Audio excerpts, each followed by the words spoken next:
நான் ரெடி தான் வரவா அண்ணன் நான் இறங்கி வரவா. ஐயோ சாமி வேற இன்னைக்கு கல்யாணத்துல நம்ம மறிக்கொழுந்து வாசம் வருது. ஏன்னா நேரா சட்ட சபையிலேருந்து வர போலையப்பா. ஆமா ரெடி ரொம்ப. ஆமா நீ எங்க கிளம்ப ரெடி ஆயிட்டு இருக்க? இல்லை ஒரு ஃபங்க்ஷனு அங்கே போயிட்டு. ஃபங்க்ஷனா? அவன் டென்ஷனா இருக்கான். உனக்கு ஃபங்க்ஷனா? ஜோக் இல்ல இல்லையா? மை டியர் அங்கிள் அங்க சட்டமன்றத்தை என்ன கிளிக்கிறாங்கன்னு தெரியுமா? அதை விட்டுட்டு மறிக்கொழுந்து சென்ட் கேக்குதா அவனுக்கு? ஏதோ சொன்னாராமே அப்பாவை காணோம் அப்படின்னு தேடினாரா. அப்பா வீட்டுல இருக்குன்னு சொல்ல வேண்டியதானே? அவனை சொல்லி நிறுத்துங்களேன்டா. அவன் நிறுத்துற அது லூசுக்கு மட்டும் வந்துட்டே இருக்கான் போடுறா.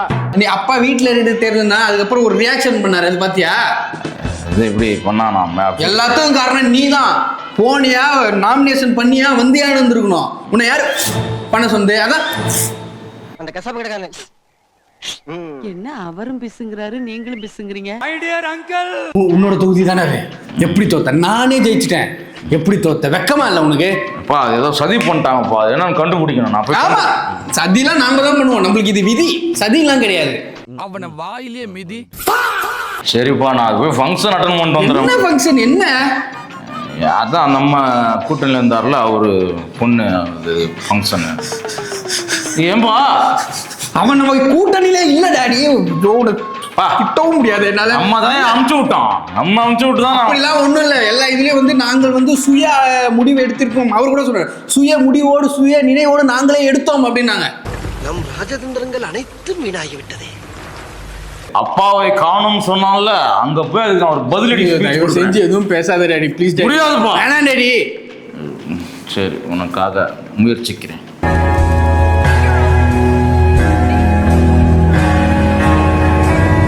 நாட்டில் எவ்வளோ பிரச்சனை இருக்குது. இவர் இதை முதல்வர் சட்ட சபையில் எப்படி பேசுறதுன்னே அவருக்கு தெரில. அவர் என்ன சொல்கிறாரு? அப்பா காணோம். என்னடி வாய்ஸ் இது? அப்பாவை அங்கே தேடாதீங்க, மக்கள்கிட்ட தேடுங்க. மக்கள் மனசில் நான் இருக்கேன்னு அவங்க சொல்லுவாங்க. என்னென்ன சொல்றோம் பாருங்க. கம்பி கட்டுற கதையெல்லாம் எடுத்து போடுறாங்க. ஓகே தலைவர். இப்போ நான் பேசுகிறேன். பேசுறது நான் பேசுகிறேன். இரு அதுக்குள்ள எவ்வளோ அவசரப்படுறேன். நீ போகிற இடத்துல வம்பு இழுக்கிற மாதிரி பேசுறியாம? உண்மையா? அதெல்லாம் இல்லை.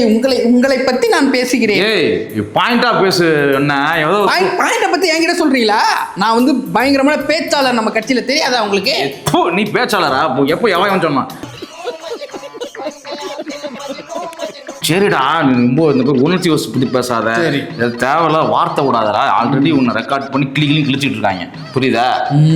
என்னடா பேசுறியா இல்லையாடா? போடா பேசுறேன். போடா வந்து தொலைடா.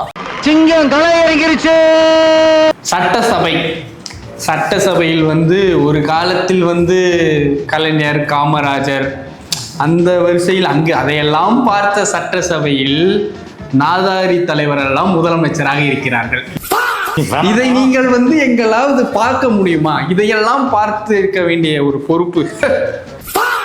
அது இல்லாம நம்ம கட்சியை பொறுத்த வரைக்கும் என்ன ஒரு பிரச்சனைனா, அண்ணே டக்ரஸ் அண்ணே உங்க மேல எனக்கு நல்ல மரியாதை இருக்கு. ஆனா தப்பா நினைச்சுக்காதீங்க, நான் பேசுறது தப்பா நினைச்சுக்காதீங்க. இந்த கூட்டணி கட்சிகள் இனிமே நமக்கு எது கூட்டணி கட்சிகள்ன்ற அதெல்லாம் எதுக்கு பேசுற? கூட்டணி கட்சி தான் ஓட்டிக்கிட்டு இருக்கோம். இல்ல அவர் தண்ணி தாகிறதுக்கு பேசுறா. நமக்கு எதுக்கு கூட்டணி? அடுத்த தேர்தல்ல கூட்டணி இல்லாம ஒரு இதை அறிவிங்க. ஐயோ பயமா அது கடிச்சிடாத. அறிவிங்க தலைவரே. எது கூட்டணி? 234 தொகுதிகளும் நம்ம ஜெயிப்போம்னு நான் சொல்றேன். நான் எதுக்கு நமக்கு முன்னூரத்துல உட்கார மாட்டேனா நீ? சட்டசபையில் இப்பொழுது ஆட்சியில் இவர் முதல்வராக இல்லாமல் இருக்கலாம். இல்லைதான் முதல்வர் இல்லை.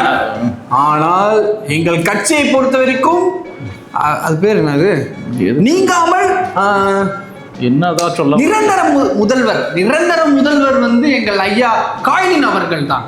அதனால கூட்டணி வேணாம். கூட்டணி இல்லைன்னு அறிவிங்க. கூட்டணி வேணாம். சொட்ட தலையா போய் தொலைடா. வேணாம் மச்சான் வேணாம் இந்த பொண்ணுங்க காட்சி. என்னையா கோலம் இது? என்னப்பா? நான் சட்டசபைக்கு டி-ஷர்ட்டோட தான் போவேன். This is my house. ஹவுஸ்ன்ட்டு இது ஒரு முக்கியமான விஷயம். நம்ம அடுத்த தேர்தலில் கூட்டணி வைக்கலாம்ல, வச்சு இது என்ன கேள்வி? கூட்டணி இருந்தால்தான் நம்ம கட்சிக்கே பலம். நம்ம கூட்டணி இப்ப ஏதோ போயிட்டாங்க இதை வச்சு ரொம்ப நாள் வந்துருவாங்க. நான் பேசிட்டேன். இப்போ போன ஃபங்க்ஷன்ல அவசரப்பட்டு நம்ம ஒரு பரதேசி பைய வந்து அவசரப்பட்டு ஒரு வார்த்தையை விட்டுட்டான். என்ன எப்படி சொல்றது? நம்ம கட்சியில அதெல்லாம் சகஜம். ஓசி காசுன்னுவாங்க, அதெல்லாம் சொல்லுவாங்க. அதெல்லாம் பிரச்சனையா? கூட்டணியே வேண்டாம், தனித்து ஜெயிக்கலாம். கூட்டணி வேணாவா சொல்லிட்டு சவால் விட்டான் பாவன். பாரு, இது வரைக்கும் நம்ம கூட்டணி இல்லாம தனித்து ஜெயிச்சிருக்கோமா? இல்ல. எதுக்கிட்ட எவன் அப்படி பேசுறது? அதான் அந்த ஆசா ஆசா ஆசா ஆசா ஆசாவா? அவன் சரியான லூசா இருக்கிறான். இல்ல ஃபங்க்ஷன் கூட வரேன்னாப்ல, அதான் அப்படியே கூட்டு கூட வந்தானே ஏதோ சாப்பிட்டு அடுத்த வேலையை பார்க்க வேண்டியதானே. கூட்டணி எல்லாம் இல்லைன்னா அறிவிச்சான்னு வச்சுக்கோ நமக்கு கட்சி. நீ என்ன பண்ற? நானே பண்றேன். என்ன பண்ண போறாங்கன்னு தெரியல. அடுத்த எலெக்ஷன்ல இவனையெல்லாம் வச்சுக்கிட்டு என்ன ஃபோன் வருது. இவன் எதுக்கு பண்றான் மறுபடியும்? சொல்லுப்பா தலைவரே, கூட்டணி இல்லைன்னு சொல்லிட்டு நான் இன்னொரு இன்டர்வியூ ஒன்று கொடுத்துட்டேன். சொல்லுப்பா அடிப்பேன் நாய. போனை வைடா. இது வரைக்கும் பார்த்தேன். இதுக்கப்புறம் நீ எந்த ஃபங்க்ஷன் எதுவுமே என் கூட வரக்கூடாது சொல்லிவிட்டேன். வைடா போன.